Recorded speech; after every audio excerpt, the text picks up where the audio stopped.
classes.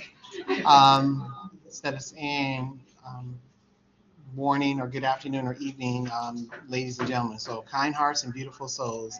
Or my evening class, good evening, beauties. How we doing? Yeah, they like that one better than kind hearts and beautiful souls. So my name is Tuan. If you did not know me, my name is Tuan, and I am in the math department.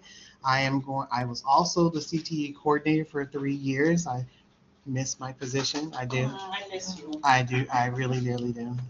Today we're going to be talking about accessibility in higher education. I am going to focus on the importance of it because I know there is questions about why we have to do this, and then also talk about some of the things that you can do or start implementing. I know there's a lot of things as instructors and professors we here at Triton College. We have all these different things within our own shells that we need to go back and do some modifications, and especially with the deadline of January of 2026 for Triton. The deadline for the United States is what, April? So this is the time to start working on some things. But I have also had some conversations, especially with my department, with individuals and having problems with certain things. Blackboard does a lot of wonderful things, and there's some outside sources. I'm also part of this cohort, and in this case, where Shelley and I were talking about not too long ago, and I was asking for my colleagues at different institutions some resources for us to utilize because we, and I do mean we, not in the sense of just Triton College, but we as instructors, professors, all across colleges and universities need some other additional resources for us to get these materials ready for our students. Without further ado, is it working? Oh, again. The right Yes, it is. All right. We are proud to have about 60% of our students here, and this is just a general number of students who are under presented or represented within our college. And when I say that, it's a sense of based on their backgrounds, based on their needs, based on their abilities, everything and across the campus. We do have our CAS program that do accommodate our students, but we also have students that come into our classes that we do not accommodate based on their own accessibilities. And this could be just looking at color, it could be looking at slides, it could be listening to you as an instructor. It's an array of things. So why is it important and who is this all about? We as faculty members and staff in colleges and universities share the responsibility in doing this. Even our own content creators, such as Pearson and My Math Lab, and Alex, who in this case is from McGraw-Hill. McGraw-Hill actually does have some accessibility programs within their lessons, which is great. Pearson is still working on that. So whatever vendor that you're using based on your department, check and see if they are updating their accessibility content. It is important for us to go back and look at these materials and make sure that they are accessible not only digital, but also in the classroom as well too. Especially since we're going to be putting everything in Blackboard. It is important for us to make sure that these materials can be read by our screen readers, also by any other material or other resources outside that the students probably apply, especially our students who are part of our CAS program. And now I'm not picking on the CAS, but they also do have that material or those resources in there, but we also have to consider those students who are not part of our CAS program that may need these things. And most importantly, like the screen reader, that can't be installed on most computers. Depending on the student, it'll say like that. We also want to make sure, starting from the beginning, when you create and start your courses, that all material is accessible.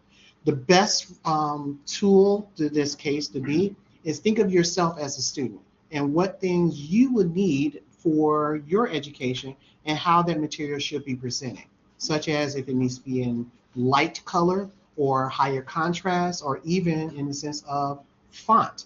We may not think those are important, but they really are important. Why is it important in this case? What is accessibility? We all know that is the law for us as well too.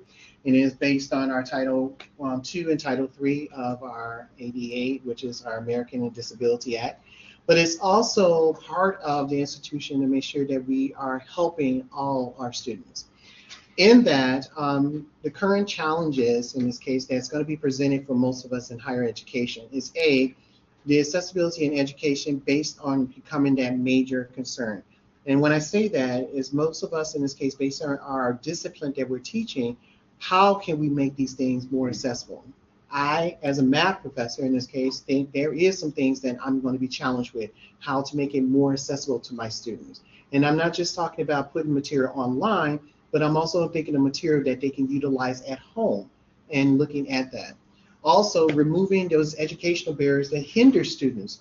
So accessibility is not just looking at, again, not picking on our CAS program, but we're looking outside of that. We're looking at how to remove all educational barriers. Students who have maybe some problems with reading material, students who have problems with seeing the material, students who have problems interacting with the material.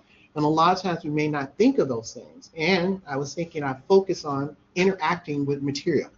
Most of us consider putting material online and thinking, oh, it's great that it can be moved with a mouse or be clicked with a mouse. But what about our students that do not have the mobility to do so? We have to consider those students as well too.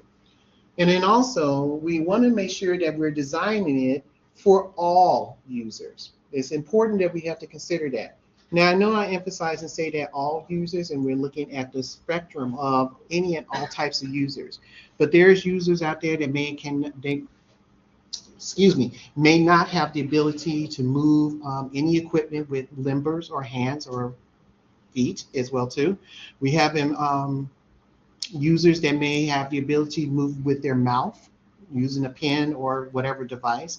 We have our users, in this case, our students, who may have the ability not to hear everything or how to interact, in this case, communication-wise, like I'm just doing, messing up. But we're thinking we have to consider those things and when we're designing our material. It is responsible, in this case, the responsibility for all of us to do so. And around 1 of 5 people have some type of disability. Now, I didn't want to say disability in the sense of all the ones that we pretty much know or that we think we know. Individuals, in this case, with hand or feet or any type of other disability. But we have a spectrum of disabilities. But because of the new law, we're not just thinking of those individuals, which are now grouped with all of us. Everyone has a disability. There's some people who can't stand long. There's people who can't read long. There's people who are short tension in this case. We have to consider those things, even the material that we're designing. And instructors and institutions are required to design inclusive material.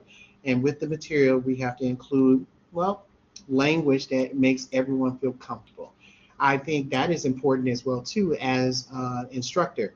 We think of vocabulary and words, which is the same. We think of vocabulary and words or phrases that we'll use within our presentations, and we think it's universal, and it may not. Especially for our individuals who are coming from ESL classes, English as their second language, and coming into our credit courses, and we think this is universal, but it's not universal for everyone. Sorry, I'm rambling. I'm going fast. So here's some of the types of disabilities in this case, and I also included the needs for those individuals in this. And I think what I want to look and emphasize with those who have visual impairment, we want, and I think we do have here in some of the classes in this case, and some of the computers within our institution, the speech-to-text tool. It is huge, and I know in our CAS program, they do have that. We also have to consider those individuals who are not part of CAS and have that included in there. And with that, that means the material that you are having or the content that you have within your course, that system needs to be able to read it. There are some guidelines in doing that, and those guidelines are very simple. They're part of our universal design that most of us do or do not know, but it is very simple and it's not a major change. One of the conversations that came up with a professor at another institution was saying, I have to change everything because these new guidelines. Not really. The guidelines have always been there. It's just now we just have to consider them with every user that we're talking about. So for example, the instructional designers must ensure that the courses are, in this case, able to be read with any and all types of tools. We, as instructors, are always using charts and graphs and images, but it is imperative that we have some descriptions behind them. Individuals in this case who may just move a mouse, or the screen reader may not understand that. I actually had an activity for all of you, but I was like, we don't have enough time. So one of the activities was to give you a picture and have you describe that picture. We all have different ways of looking at the picture. But what about that individual who cannot see the picture? Their screen reader won't be able to read that. It'll just say image. What is the word image? Picture. But what's picture? For a person who's never seen or who cannot see, those words mean nothing to them. So a description is best in this case. When you're using charts and graphs as well too, give a description of what they may be looking at, so that the screen reader have an ability to have them to understand what they're looking at or what they're trying to see. And I use the word try because we have to think of it's not just the people who can see, but about the people who cannot see. Next. Oops, here we go. My important part of this case is those cognitive disabilities. We know them. We gave a definition of them. But what are the challenges that we have with those individuals? Well, most of them in this case may not have the ability to do all that we want them to do. Yes, those individuals who, oh my God, what happened? Short term. Or they're like, linger on it a little bit longer than the rest of them. Or I have no idea what you're talking about. Yes, we have to design material that fits them as well too. I know it may seem like it's a hard thing to do, but it's very, very simple. And I'm not saying that to get a slap on the hand, because it isn't. It is things that we already do in our own behaviors, but we just have to think of it as instructors when we're teaching the courses now. So here, provide multiple ways for students to maybe take an exam or an assignment or discussion.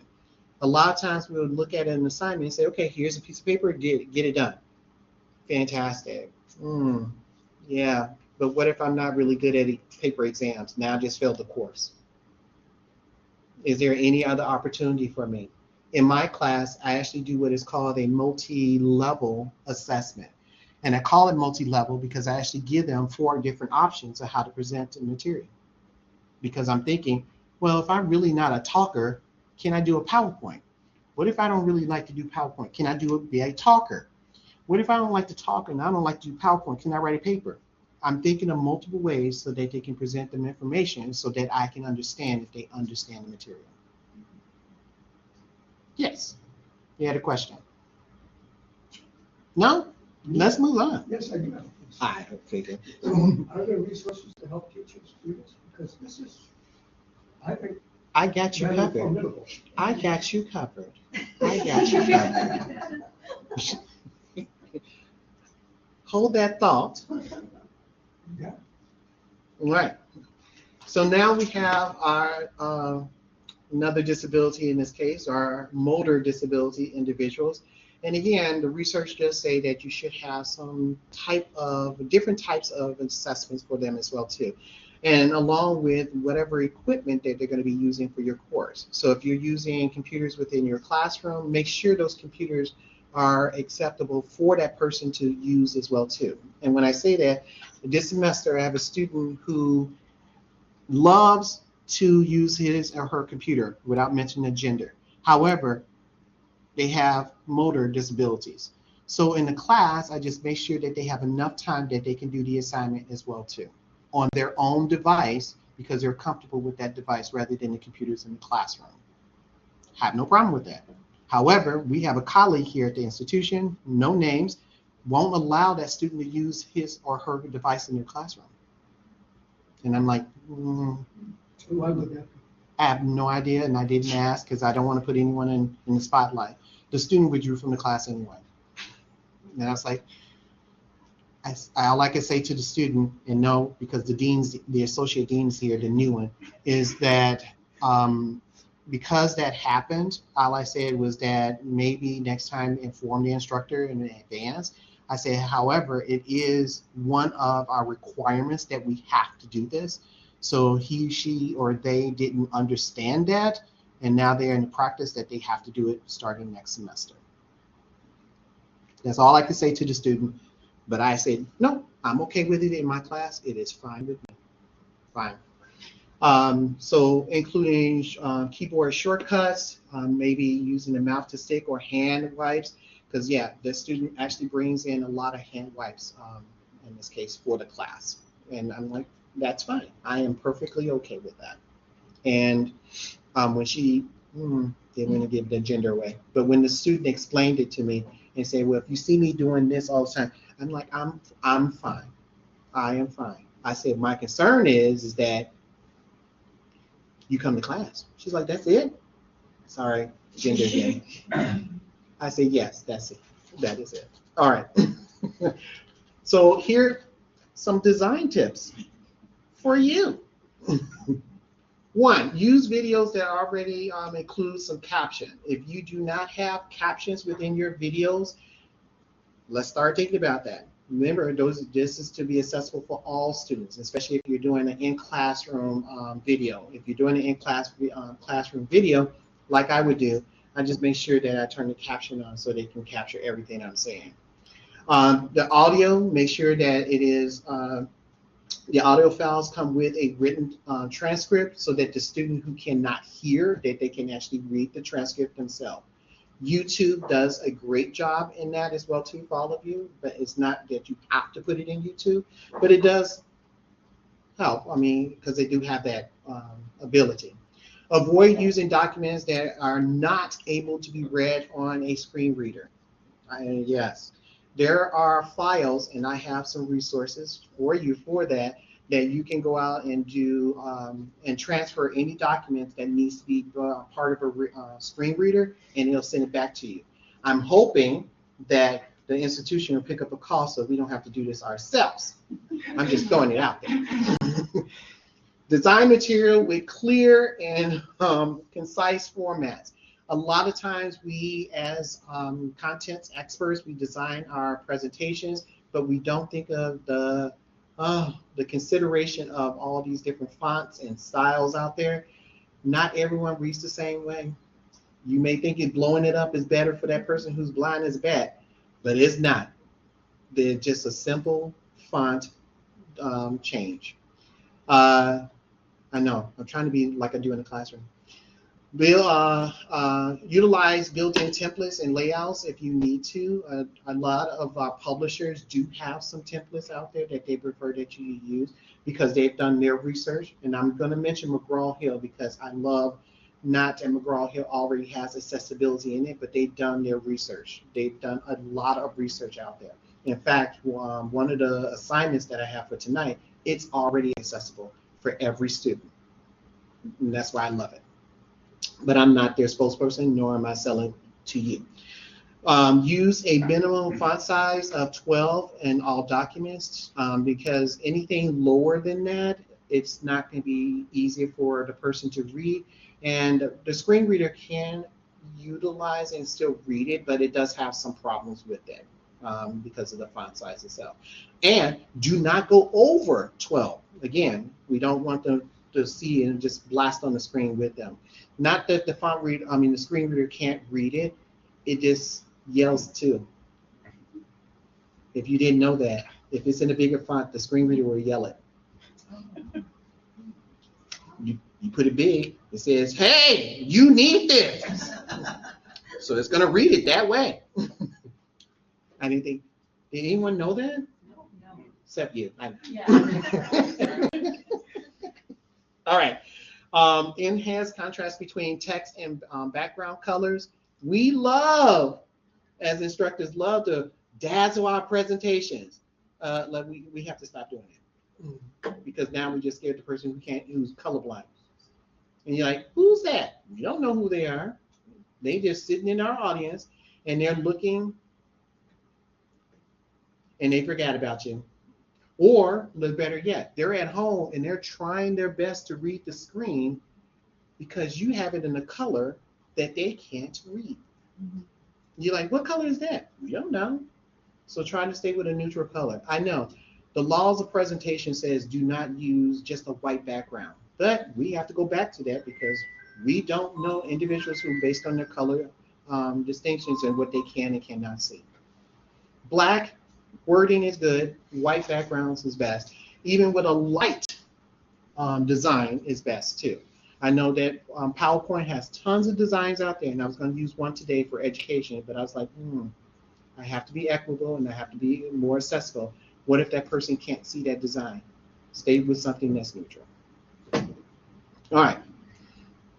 Here's an example for those who do not know. In Microsoft Word, if you're creating your documents in this case, you want to have, do not skip over headings. These are the most important things that you want because your screen reader is going to be reading that as well too. So if you did not know that heading 1 and heading 2, which is followed under your normal text for all of you in Microsoft Word, that's what you want. Every document in this case that you want to put in Blackboard and every document that you want to put online has to have a heading. Why? So that the person who's going to be reading it, the screen reader in this case is reading it to that person, they know exactly what they're reading or what they're listening to. Also, it's important as well too, so that the document, in this case, the student, he or she or they, will understand what they're relating it to. Rather than saying document 1, what is document 1? And you're like, oh, that's what I want to call it.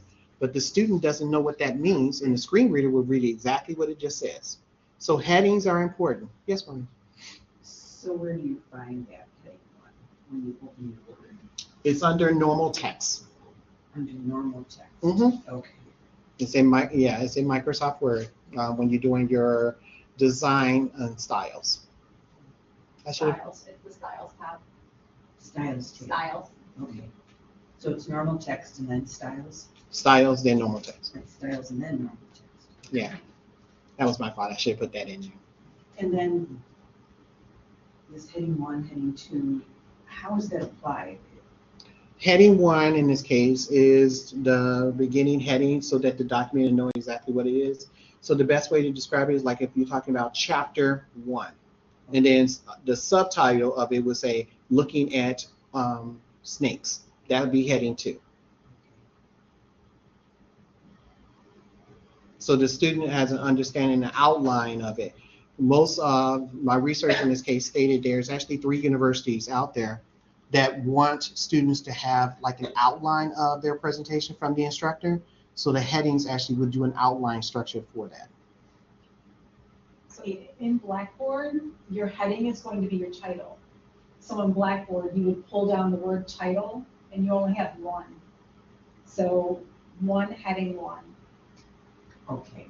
And there's someone around here who can hold my hand to actually do that? We have an instructional designer. Yeah, we sure do. She's available all the time. It's not bad. And who is the instructional designer? Christina Hansen, and it's Christina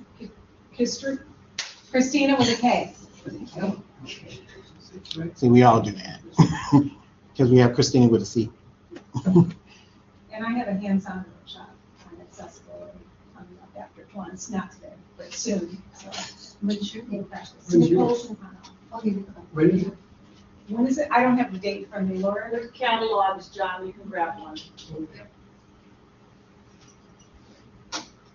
That was a hidden commercial. It's all related. All related, you're right. Mine is just to talk about like the overview because when I was the CT coordinator and we was putting this together, the question was, do some of our faculty understand what is accessibility? So that was my job. I'm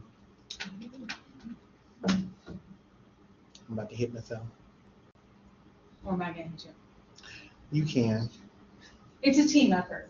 We're all coming at it from the same purpose, but with different angles. It's true. Yes, ma'am. So Just- where can we go to see what like a screen reader is? Like I don't even know what these things look like. So I'm the director of CAS.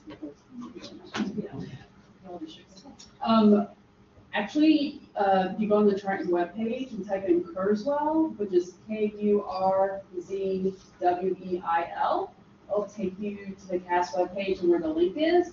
use your Triton credentials, you can log in, and that's actually what students use to have their test read aloud. But we use it in our office also to make sure things are accessible like textbooks.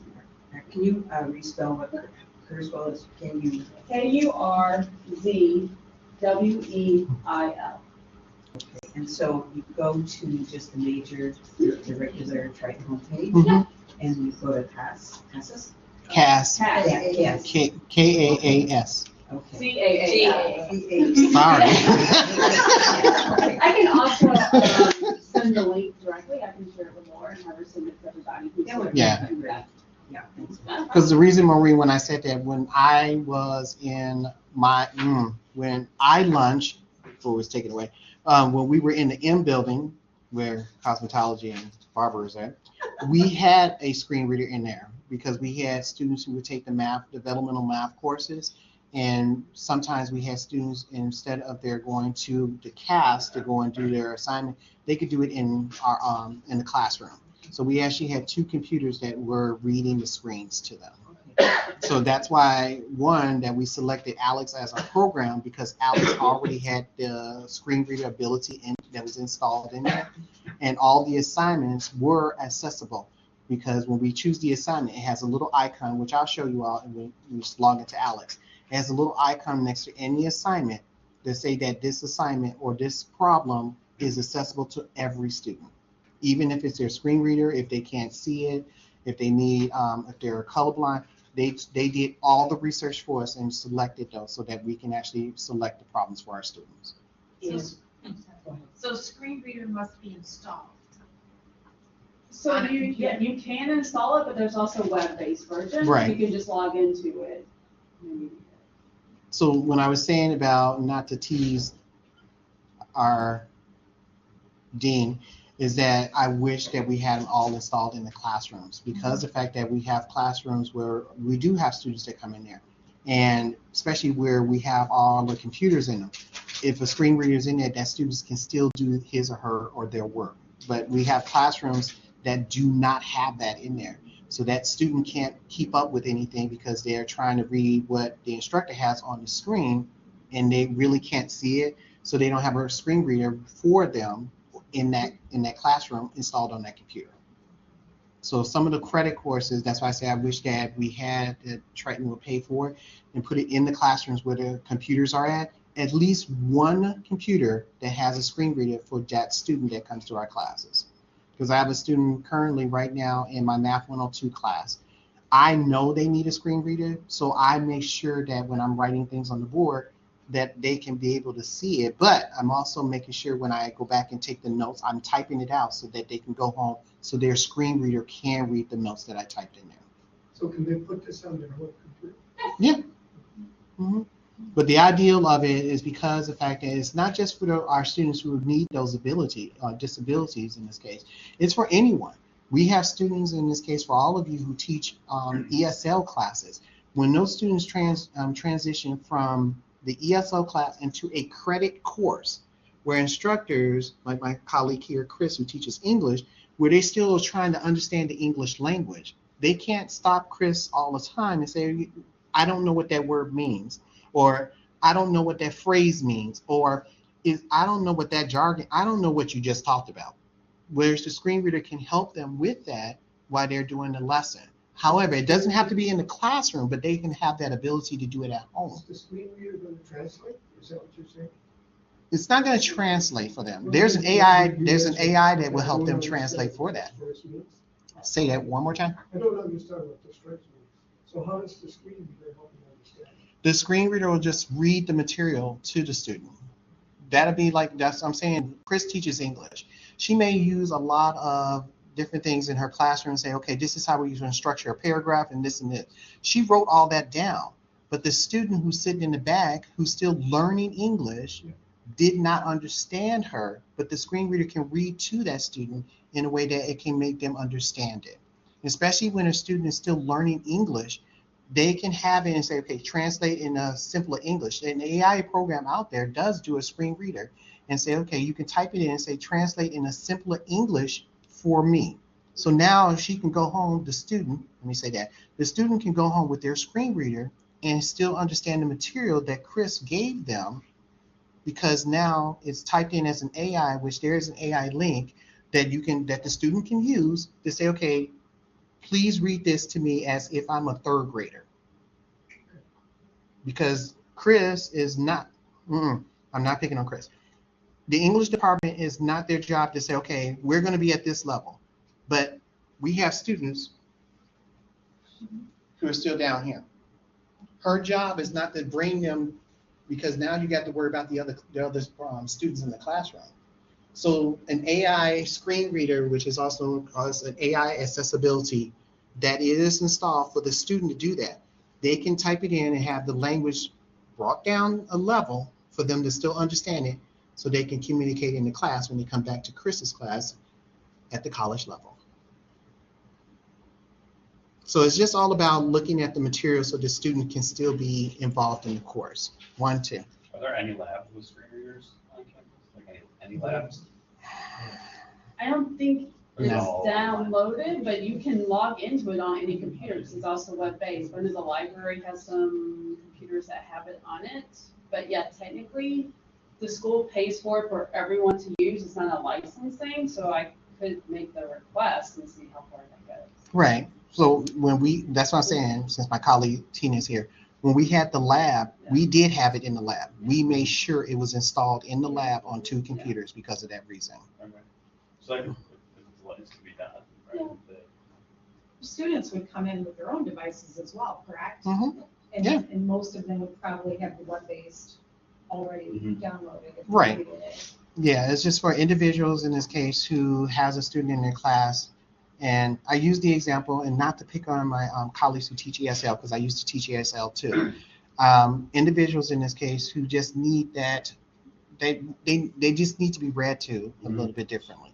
Or it is also made for individuals in this case who are trying to keep up with the material in the class with the instructor. Because like in the lab, we used to have it where students can take a photocopy of, not a photocopy, they can point their camera to the board and it will send them the document that we were just writing on, all the notes. However, what about that student who's still English, they're still learning English? Some of my colleagues may not, and that's why I use Chris, and thank you. I was using Chris as an English professor. She's talking at the level they're supposed to be at. But that student who's way down here may not understand that language, and they're still trying to listen to it. Or better yet, Michael, we have individuals in this case who have accents in their speech. We have students who like, can you just write that so now the screen reader can read it to them in this case? And do they wear headphones in class then, or? I would say that's up to the instructor. I mean, the students connected to CAS, we Right. encourage them to take headphones to class, but I'm also aware that students forget things and don't do that. And if it's in their accommodation, we do, some of us, supposed to do those things. So like if a student comes to my class and says, well, I need this screen reader to read all your notes, I'm going to wear my headphones. I'm fine with that. But I do have colleagues that be like, no, I want you to pay attention to class. Yeah, but I'm getting further behind because I can't understand what's going on. So, but that's not the only device out there. But yes. I don't know, I'm just thinking about the issue of teacher responsibility versus student responsibility as well. You know, I understand that we need to, and I was a special ed teacher in my former career, so I mean, I'm used to adapting and doing that kind of thing. But I also feel like students need to show some, show the initiative to often, like you said, that they can come in with with their own device that has the accommodations that will make them successful. So I think that's just a consideration. It is, and I'm not disagreeing with you. I think the whole thing about the law is that it's not targeting, that's maybe not the best word, but it's not centering on individuals who have disabilities. We have to think of every student out there. Because, for example, we have students who come to our classes who are at the college level who may not have any physical or mental or even cognitive disability. However, what about that student that comes to your class and English is still their second language? According to the law, that's still considered a disability because they're still trying to understand the English language and be at the same level with their classmates. Or They're trying to be at the same level at the college level and not be centered out or teased because they don't understand what's going on. There's things within math. Let me use math because I teach math. There's things within the math that people think is universal. We'll put something up there and we're like, okay, 7 plus 4 is, 7 plus 7. I should say that. 7 plus 7. And we think, okay, we can add those two because we say, oh, that's universal. But what if in a situation that student who can't see that plus sign because the way we write it on the board? What if that person who is trying their best to understand, they way in the back, they can't see the color because you decide to use a red marker this time to emphasize the plus sign. I know. Isn't there student responsibility too? Because I had a student this semester who said, I don't focus well. And she was sitting way back. I said, well, then you need to sit right here in front of me. And that's where she's, I didn't sit in front of anyone else. I just said, move up, because if you have trouble with attention, that's where you'll pay attention best. And that's what she does. And that's where she sits, and she's very focused on me. But I mean, so again, in some ways, I think students need to advocate for themselves. You're right, they do. Yeah. However, if you can't see and you're in the back, then you gotta move up. right. Yeah, I agree, but I also challenge that. What if the student didn't want to move to the front? Well, at some point, that's what, again, student responsibility. If you know how you learn and you know what you need, and then you need to do what's going to make you successful. We can't do everything, they all, we can try our best, but there also has to be that student initiative, in my opinion. I will say that there is some research that people are less comfortable advocating for themselves when they have a disability. Yes. So even though that student might want to advocate for themselves, they might, anxiety gets put on top of that, and then it's difficult. So if we can identify it, it's good. We're gonna miss things, right? But if we can help, we should. I agree that there needs to be some student responsibility. And even when they're using their accommodations, it's their responsibility to go to the faculty member and say, I want to use them, right? Just because you have it doesn't mean you get it, right? You have to go to the faculty member, but you're right, it there is. are barriers. There are barriers from even when they have those accommodations. So, it's just something. Yes. So it's a balance. It takes one professor to cop an attitude, more or less, and the student won't ever ask again. But it also only takes one professor to say, yes, I'm going to help and accommodate you, to give them the courage to do it in other classes as well. So. Tina, go ahead. You're hitting on so many things. I've actually focused lately on trauma-informed pedagogy. That's been my big thing. But I was going to say in my classes, I actually record my lectures as I'm teaching, so I use Blackboard Collaborate. And so when a student's in my class, they sit in the back row and they have a hard time seeing or whatever, I let them know, because they're not going to actually learn this from a student who's doing it.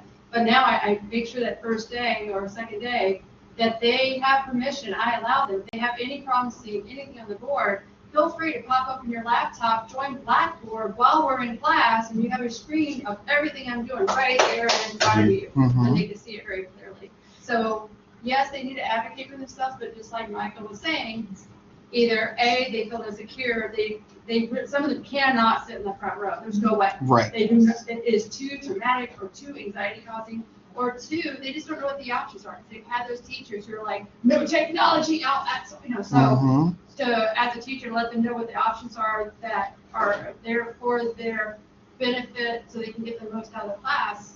It's been really just game changing for them. I think that's key, right? Especially first generation students. Yeah. We are embedded in education, so we know all the things. But if it's your first time setting foot on a college campus, you have no idea. And if you have nobody in your family to talk to, you really have no idea, right? So it is up to us. So, And you're right, because in my class, when we talk about things in that nature, like on the first thing, we were talking about, here's what's going to happen. This is what I'm going to be doing. I'm going to have a lot of fun. I know that some of you in this case, and I have some individuals I've learned in the past, they just can't sit there and focus on math. So I break it up a little bit and say, oh my God, what is going on back there? Because I know those individuals have problems with focusing. Now, it may not be fine that us in this case as a disability, but for them it is a disability because they were like, Professor, I can only look at you maybe for a good 10 minutes and my mind went somewhere else. And I'm like, okay, then you should be here at the college level. But I can't say that because they paid tuition to be here. So I need to do something differently. But they did acknowledge the fact. Now, should I tell them what I think they should do? No, because I'm thinking if I was a student and some professor just told me what I think I should be doing, I'm not going back to that class because I know me more than you know me. So I understand you're right. There are students who should take responsibility. I say it all the time when I tell a student at the beginning of the class or students, if you have a CAS accommodation, for those when we talk about CAS, if you have a CAS accommodation, please let me know after class. However, it is your responsibility. You realize it doesn't just carry over like money from your bank account. Please make sure you do that. Dominique was wonderful in saying, because I had a student, I'm like, they knew they had CAS accommodations, but they didn't renew them for my class. And I'm like, you should, let's go over to CAS. You need to renew these because I know you need it based on what you just explained to me. But the student didn't know that they had to go to CAS to do that. They figured it was like high school. It just carries over from semester to semester, or in this case, sorry, high school, year to year to year. So they really didn't know. And they were a first generation student, so they didn't know until we went over, and Dominic knows what I'm talking about. Yes. We went over and we had the conversation. She said, no, remember you did this in high school, but when you got to college, you were told that you have to come here because it was your student. It's a student I knew. I used to work at a high school, so I knew the student very well. Yeah. So that made it really easy, and I was like, oh, okay, now I learned something. But in the sense of being accessible in this case, we're just thinking of all the things that we don't have students who, that we think of these disabilities. That's what it's really about. We have to think of all our students. And the Disability Act is really benefiting every student because it's removing all these educational barriers that we had before. I use the example of mathematics, and my colleague Tina and I did this when we were in the lab. A lot of times we would do stuff and have students with no problem come back in and work with us. Oh, I just can't focus today. Not a problem. Not a problem. I mean, I understand that. Tina had it as well too. Let's focus on something else. Alex actually does the same thing. When a student is working on something, it pops up a message saying, maybe you're not really focused on this right now. Let's do something else. It's programmed to do so because it's learning how the student acts in Alex. We as instructors, I'm not saying we have to, so I don't want that being put on the record, but we as instructors need to start doing some things like that because right now we look around the room and all of us who are teaching in any and all disciplines, we have an institution of 600 plus instructors. Look at how many instructors are sitting here. And some of the people that need to be in this conversation are the ones that, not Michael, but the Office of the Arts and Sciences get reports on and saying that X, Y, and Z is not doing this in the classroom. I am a student, I'm paying for this, and I need to withdraw from the class. We're sorry, Tuan did. No, he didn't understand me. That's it, I'm done, I'm quitting. Now, that student, Tuan, is not going to come back, not just to Triton, it's not going to go back to school ever. Because why? I related it to, if Triton is doing it, then every school is going to do the same thing. Thus, I like this because in our conversation from our math department, I had one of my colleagues saying, well, I use PDF files. Fantastic. You can still change them. There's links to go out there and change it. No, they have to adapt to me. Oh, you shouldn't be a teacher. And I wish I was making it up. But yeah, even if you use HTML, there's people who don't even understand HTML language. However, there's individuals who can actually read that much better. Again, the font size is important, color trast as well too, and any and all text. It's any image that you put in your documents, just add a small caption to it so that the reader will understand what it is. I was not teasing all of you when I said what is the word image or picture, because a student can hear that word. But when they're trying to read what that, or sorry, when they're trying to see what that picture is, and they have no idea what it is, it just says picture. Or my favorite, image. So I'm saying, my professor says in this art class I need to understand, but I don't know what this image is because it's not telling me anything. Now I have to go back to class. Professor, I tried to do the homework assignment. Well, it's right there. Yeah, but you don't know I have some blindness in my eye. Because why? I didn't tell you. Because I didn't want you to know. Because that's not your responsibility, it's mine. So now it's my responsibility to let you know I couldn't see this picture. Oh, well, then I don't know what to do. Yep, we have people just like that. I don't know what to do. I guess blow it up. Oh, okay. That's the same if I don't understand the language. So you yell at me as though it's going to make a difference. Yeah, we know those people. Talking, showing without screen visuals in this case. Yes, provide transcripts, provide audio, provide enough information, not just for the person who can't see or hear or read, but enough information for even that person who just wants to see how the words are written and how they're spelled out. Slideshows in this case, or screencasts. I use screencasts a lot. In fact, I use it for all my classes when the student sends me, he, she, or they send me a question that I need to respond to them. I use screencasts for everything because it gives them audio, but it also gives them a caption of everything I'm talking about. And what I love about it as well too, and no, I'm not the spokesperson for it, but it helps me to involve the calculator in there as well too. So I can show them exactly how to use the calculator at the same time. Because in my class, for math, all of you, we're using the TI-83 graphing calculator. So when I have a problem that says graph and look for the increase and decrease of the value, I'm not just standing there like I'm talking to all of you and say, okay, you go up and you go down. Yeah, just like all of you looking at me like, I don't know what he just talked about. So in the screencast, I have the image of the calculator that shows exactly what I'm talking about going up and going down. So can you just convert like a slideshow to screencast? Yeah. You could just convert it? I can. Can I?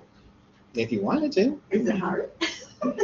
It's not, because it actually the system actually does it for you. You just have to go in and verify the slides that you're going, because when it takes when it takes a picture of it, it's going every time you did something. Oh, picture, then picture. So it's doing exactly step by step by step by step. So that slideshow or that PowerPoint presentation is probably going to be longer than the student ever wants to read. What program are you using? Screencast. Just screencast program? Yeah, I was starting to do some of this in my library. And some of them I said, this one's not worth all the energy I'm taking this out. I could find something better. Right? Yeah. I mean, some of it was to convert them. It was just like mind-boggling, quite honestly. It is. It is. Okay, and I just thought, time to find something different. There's also Screen Pal. Yeah. That's the one I use. It's $45 a year to do as long as you want videos and closed captions. Not only does it close caption, it now has AI in there. So it delineates all the topics that you talk about and marks your timeline on bottom. It changes, like live recording from Collaborate, I'll upload it to it and it'll be like, you can, oh, here's the graphic calculator part. And it says it, like it breaks it up. It's really portable and very powerful. What's it called? ScreenPal. So is that the PAL, P-A-L. It used to be Screencast Oh, Automatic, ScreenPal. and they changed to ScreenPal. is that the educator discount? Yes. Yes. I use Screencastify, and it's about $124 a year. Yeah, ScreenPal's. And that was the education. Yeah, it is. Yeah. And there's no way to get reimbursed for that though, right? That's, Michael. we want to talk about accessibility for students, but I would like to see a little bit more accessibility. You are absolutely right, beautiful. I think we need to scream at Michael. Need to put that in the contract somewhere on a piece of paper and say, okay, we're having a dean's meeting. What did you discover? We have instructors that say we need this, and it costs too much. We need to pay for it. Just throwing it out there, Mike. Just throwing it. And I think that's one of the areas of pushback where Oh, yeah. some pushback is coming from, is like, in order to do a lot of these things, we all have to, like, a lot of the programs you have to come out of your own pocket for. Mhm. And that's, now, yes, you're getting into tricky territory. You are absolutely right. One of the ones that I was using before this became that we had to mandate that we had to use this. I had a student who was taking my class, and they could not. Well, step back. They were blind legally. They came in class. They were outstanding students. So there was no way for them to do the discussions that I have in my Math 102 class. They couldn't go on Blackboard because Blackboard doesn't have an audio where you can just speak to it and it'll type it out. So what I changed to what it was called visual text. So yep, I paid for it myself, and I had all my students use it. So even if a student who wasn't, they can go in and say, well, okay, professor, today's topic. Oh, okay, I could just talk about it. Yeah, just talk about it. And it will put it in text format so that I can go back and read it. But if the student was using it, it will use the same audio that they were using, so it will be passed around to all of you as students. But on my end, I would convert it to text so I can just, because I'm used to text. But I did the same thing. And I was like, this is how I can't keep sending them over to CAS, because that's not CAS' responsibility. It's my responsibility as an educator to see what I can do and help them. So when I use visual text for all of you, yeah, I download it. I told my students, this is what we're utilizing. And I said, it's the easiest program that you're going to be using. Why? Because you get to talk. That's it. They didn't have to do any typing whatsoever. And I did not make my student who was blind feel left out. Because the accessibility is not just to remove the educational barriers, but it's also to include every student, so that one student doesn't feel left out or they're being singled out. Like, Michael, I'm sorry to say this, we have colleagues who do that.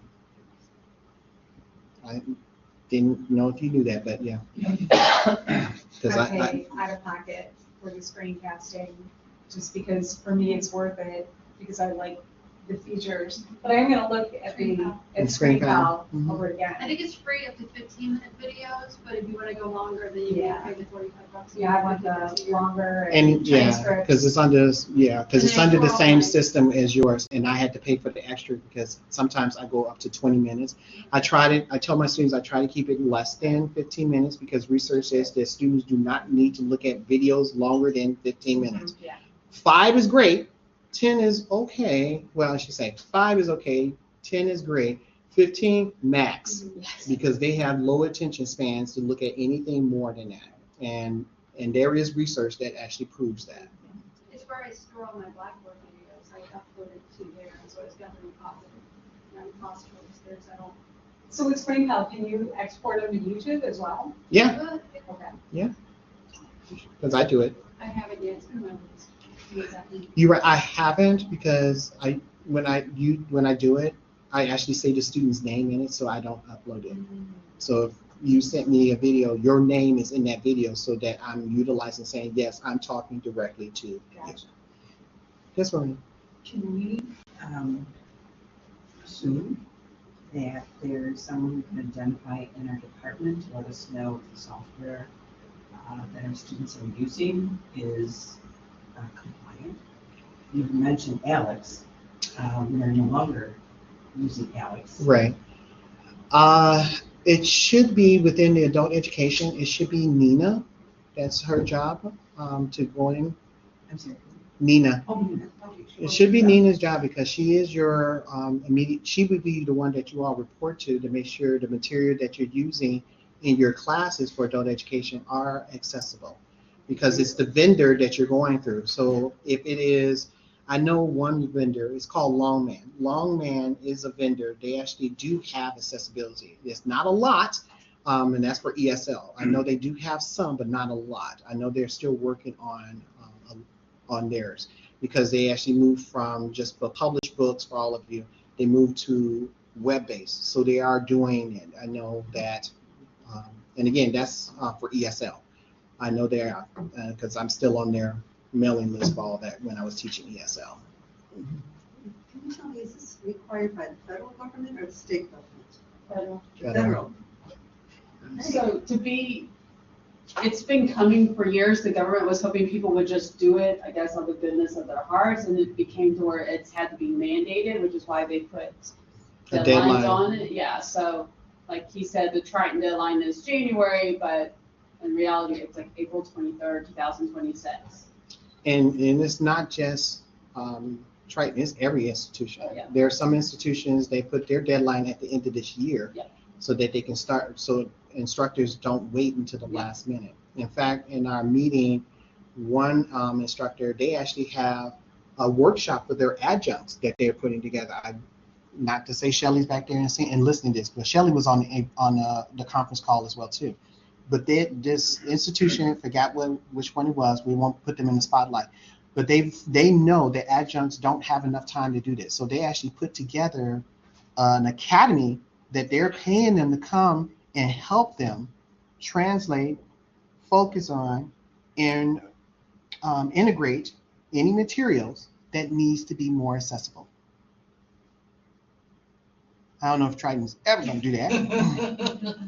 It's not just institutions of education, it's police departments, Oh, yeah. libraries, public State districts, government. park districts, so it's Everybody. everyone. Yeah. I do mean everyone. Like, one of my questions, because I've been trying to do this, and when it comes up with a list of different options, one is called be something, it has that entire list. It's like, I look at the list and it's like, what am I supposed to do? I have no idea where to even start with that list. I mean, some are obvious if it's on Microsoft Word, that was an obvious one. But when I get to that list, it's like, I don't know what to do here. Well, research states, and where is it? Is that another? One of the things that's stated in this case is, sorry, I took it out. You know what One I'm of the things talking that about? is stated that we as educators think of the best practice, universal design. It's going back to that and saying, okay, if you were the student, how would you want this material to be presented to you? Okay. That's what universal design is looking at, and saying that if you do this material, and you're right, there's options, and most instructors in this case say, I don't know where to start. And you're absolutely correct. And that's exactly what one of the things that was brought up in the conversation as well too. But it was also brought up as saying, start with your universal design. But research says, instead of you thinking of you as you, the student, in this case, or the students that you're working with, think of you as the student and how would you want to see it. And then it also stated, when you think of you as a student, add X, Y, and Z and saying, would I be able to do this if I had this, or if I couldn't do this, or I couldn't see this? That's exactly what it says to do. And that's what I was doing. Like I said, my student who was blind in my class, I didn't even know she was until she said something, because she walked in very, I saw the guiding stick and everything, and I was like, oh, okay. And I'm thinking maybe partial. But when she said she was legally blind, I'm like, oh, I'm thinking you always have to have your eyes closed. Not necessarily, none whatsoever. And when I was thinking, how is she going to participate in this class and still be a member of the class as well too? Tuan, what would you do? Well, if I couldn't see, I need something that I can vocalize my opinions. That's why I use the voice to text. So then I told all my students they could use it rather than that. So I think what would be best when you're designing your materials for your classes to be accessible, don't think of the whole list. Think about what you think your students will need and approach it that way first. Because it's going to be overwhelming when you have to look, you're right, it's overwhelming for any and all instructors to look at a list of 100 different things that they have to do. And we have individuals that probably will just like, you know what, I'm sticking to what I have and that's it, and they're just going to have to deal with it. No, because when the college goes in on the online and starts checking on online classes and seeing if they're accessible and start dinging you for it, then you need to go back and reevaluate exactly how to do it. So PDF files, it says PDF files are really great. Blackboard, for all of you, has a problem with them. Blackboard says they're not accessible.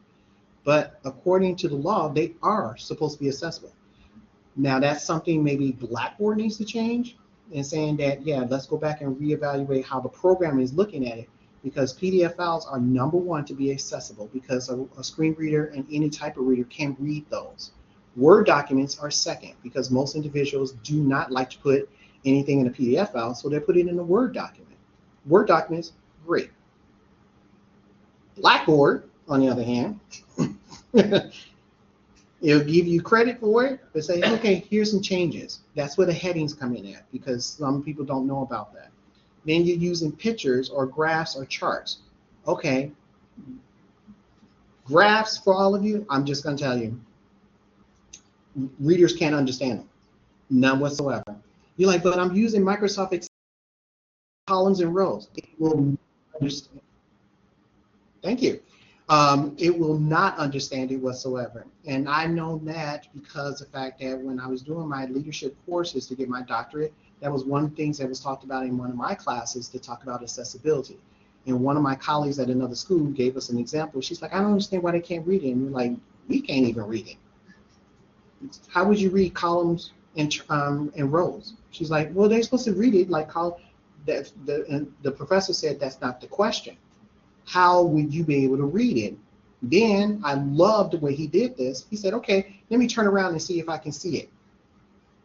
And she's like, what do you mean? I'm gonna be blind. Let me see if I can see what you're talking about. She's like, okay, now I can understand what you're talking about. Yeah. If I never heard of columns and rows, how would I know how to read that? The other thing that you could do, and when it was suggested, put in bullet points. That can be understandable.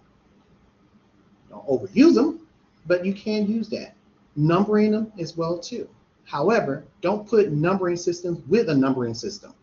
For example, you have highlight number 1. We're going to talk about this. 1, life. 2, death. 3, when you get dead. So now I'm confused. What was 1? Is 1 changed from the first one? Or is the first one which one is 1 again? Now I'm confused. And you're like, they should know that. We just came up with a generation of people that came out of COVID that didn't do anything. It started before then. I It started before then. know, but I was just saying COVID. Because a lot of people said, I know, a lot of people say it was COVID's fault. But it's right. I even used an example in my class. One of my students asked me about something. And I said, you know what? I remember what you're talking about. I was sitting at home using COVID at the time. I'm teaching a lesson. And my neighbor's 7-year-old child loved him. Every time I did something, 7! We're like, my student's like, what is he saying? Because he couldn't read the screen and he wasn't in the room with us, but he was trying to participate because he wanted to learn something. And I'm like, and I told his mother, she's like, I'm so sorry. I said, it was hilarious. Every time at 12:12, yep, at 12:12, he came outside, 7. Dennis is not 7. He couldn't see the screen, but he can hear us talking, but he wanted to participate. And I'm thinking, what if I had a student like that who's in the online class doing exactly the same thing? They can hear it, but they can't see me write it. That's what I was doing. So I put myself in the student's position. So best practices, it says, don't overthink it. Step away from it and think of you as the student and what you want to be in there. Universal design does say do this, this, and this, and this. And I have colleagues in this case that use it very well.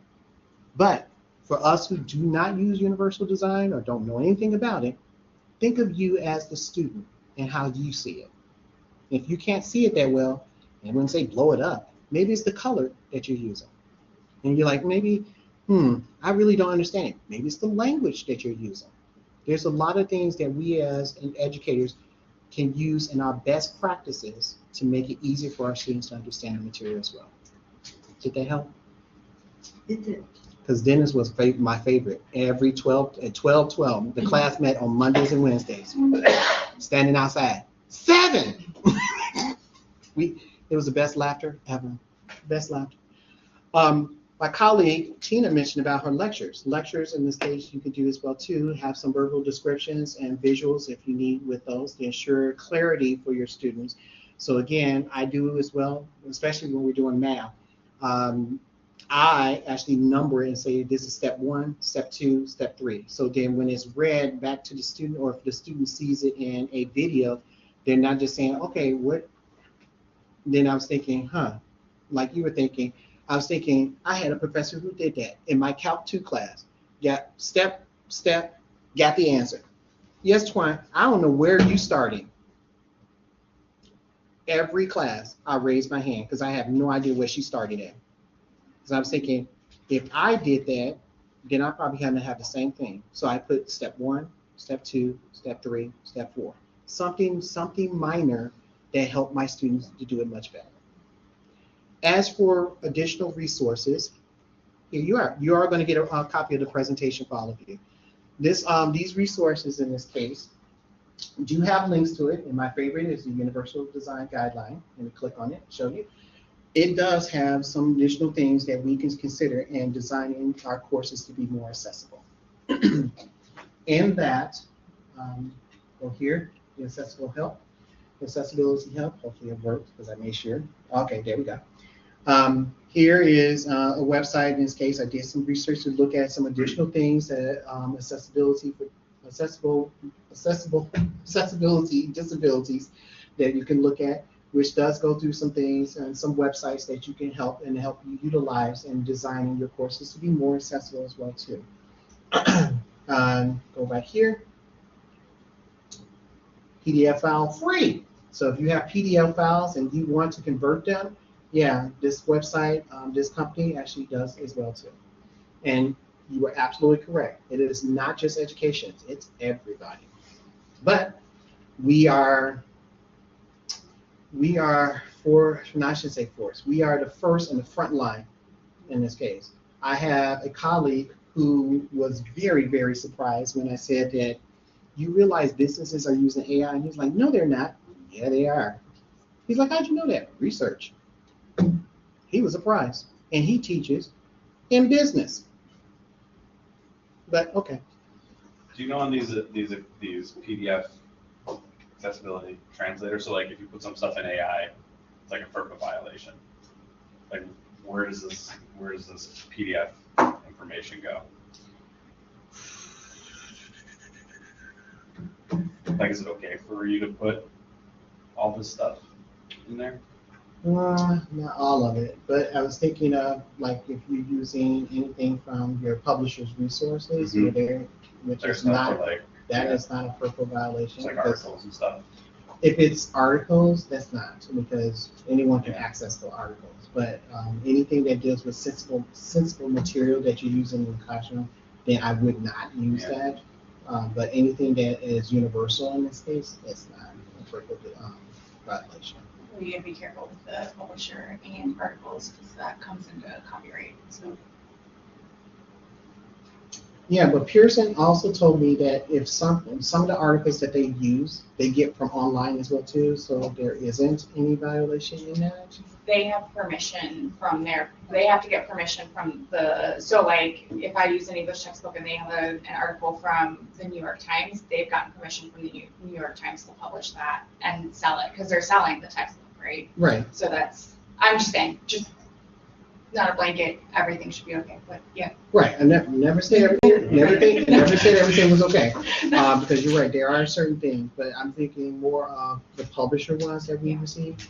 And I think when I was looking at it, because I don't really deal with a lot of articles in mathematics, unless I am dealing with in the liberal arts mathematics course, where they actually are going into Google to get them, so there is no violation with that one. But I think in this situation, you absolutely could be, but I think for individuals who use a lot of articles, maybe have to do some due diligence in doing so. It was just because in our meeting that we had a colleague who said that PDF files can't be changed into something that's accessible. And I'm like, yeah, they can. Yeah, they can. But I think it's up to the person in this case to look at the material that's in there to see if they really want to do that or not. And besides the fact that we're putting it on Blackboard because it is at Triton, yeah, I can't speak for everyone. I can only say that based on our conversation that like Tina and I, who actually use steps, and that's in the PowerPoint presentation.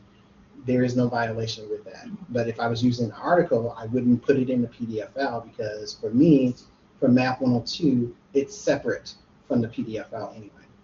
And I've learned that because I actually put it in Blackboard so that they can actually retrieve it. And I think of the screen reader, if they're in a different part of the classroom or if they're in a different part of their home or something like that, it can still be read because it's in Blackboard. That's what I was looking at. I just thought, because somebody was like, PDF files can't be. Yeah, they can. And I don't want to, what we were told was, oh, save it as a Word document. And I am not saving as a Word document. Because they can change, like, I don't know, to me, that seems uncomfortable, change and save it as a Word document. So I know that we can convert the PDFs to something that is like OCR or readable, or there's got to be a way. I don't feel comfortable saving it as a Word document. But you can make a Word document view only. Yeah. Okay, well, that's true. That's true. I didn't think about that, yeah. I'm so used to like editing my own Word documents. Yeah. Thank you. Okay, And- now I'm more comfortable. Right. And PDFs can be edited. Okay. It's also there as a PDFs can be edited. Right, right. So there's Oh, that that's side true. too. Yeah. Someone can change. PDFs are awful, like for accessibility. Yeah. I mean, they're the So just highest basic the. type of material that isn't accessible. And it's a lot of it has to do with the tags and the underline, not what you can see, the structure. So if you can keep something in its native In the Word, and do it as view only. platform, like Word, or That sounds good. leave it if you can. If it's already in the PDF. I mean, everything I have is a PDF. Right. Literally everything I have is a Well, PDF. that's why I said research does say it is acceptable, but you're right. Blackboard doesn't like it because it thinks of those reasons as well too. But again, because some documents are in PDF, you can't change them. Yeah. However, if you wanted to, I guess you could. It's just not going to come out right. If you open up it in Microsoft Word, it just there's structure problems there. I think the one piece I need the most help on, and I will do it later in the meeting with everyone, is there any way that I can still provide handwritten solutions to students for math? Because that's been really helpful for them. So there was a faculty member in the department who asked, or emailed me the same question and gave me an example, like the students do an answer sheet and how they grade it is they highlight or circle it. And I was like, I think we're going to change the practice here because it doesn't, PDF, like a reader isn't going to realize something's highlighted, Right. like circled. So yeah, and I've reached out to other schools where I know that they have like whole teams doing accessibility, and they're like, we're trying to figure it out. Because I like to, because when students take a fill in the blank math Yeah. test for me, I like to give them an example of what I'm expecting that's going to be the rubric to give them full credit. Because they're writing it, so I want them to see it in written form. So, Or but track that's not, changes. I mean, yeah, I know, that's correct. But they're not typing their math solutions to me to fill the blank Right. math test. Mm-hmm. So for them to have a most accurate view of what they anticipate the expectation is, do I just not post it digitally? Do I just give it to them in the classroom? Like, what is the workaround? Because I'd like to still provide that for them. But that's for the next few months to kind of figure out. Mm-hmm. Yeah, you're right. Yeah. Because I do the same thing, and I'm like still trying to figure out how I'm gonna. Because I'm not going to go to give a multiple choice test to my students. Like, I want to see their fill in the blank. I want to see the process. You're right. You're absolutely right. Because I do. You're right. I do too, and I am still complex over how to actually do that. Because then when I put it into Blackboard, so they can see an example of it. And I was Did your thinking, accessibility reading go woo? Because that's what mine have been doing Yeah, all semester. it did. Because I upload my notes because I use my board very extensively, and that is a battle that I've been on for over a year now. yeah, with that red mark, 30%. Are track changes Yeah. considered accessible? Yeah. Like track changes or comments on a Word document if you use those? Are those okay? Comments probably more so than track changes. Yeah. But I don't know. What is there like I mean, I use them. a threshold that we're supposed to be at for Blackboard? Excellent question. From what I've heard in this case, that other institutions they're using it, they're saying like if it's 80, 80% is 80% would that's be QR, yeah, acceptable, okay. right? We were told in our meeting that it had to be 100%. But it's, It can't be because the video they uploaded for us is causing an accessibility error on It your is. screen. so you're right, Tina, because so in our meeting that Shelley and I were in, the institution they're doing it, she said because they use Blackboard as well too. She said they're looking at their adjunts to be a minimum of 80%. I'm saying Because- our meeting said you have to get it. There is no way that's going to happen And I'm like, because well, we're looking at 95. 95. Yeah, I think the goal Right, is, right. The goal? is 95, yeah. yeah, but then that means some material won't be able. The accessibility won't. It will not pass the accessibility. That's why, they'll allow 95 and not 100, because legally it's supposed to be 100%. But we recognize that Blackboard is finicky Very. and doesn't I never recognize search. But by law, it's supposed to be 100. And that's what we were told in our department. But we're like, it's just different. Okay. Yeah. Okay. It's a process. What do you want this? All right. Thank you, everyone. I do apologize. We went over the time. You all going to get a copy of this as well too.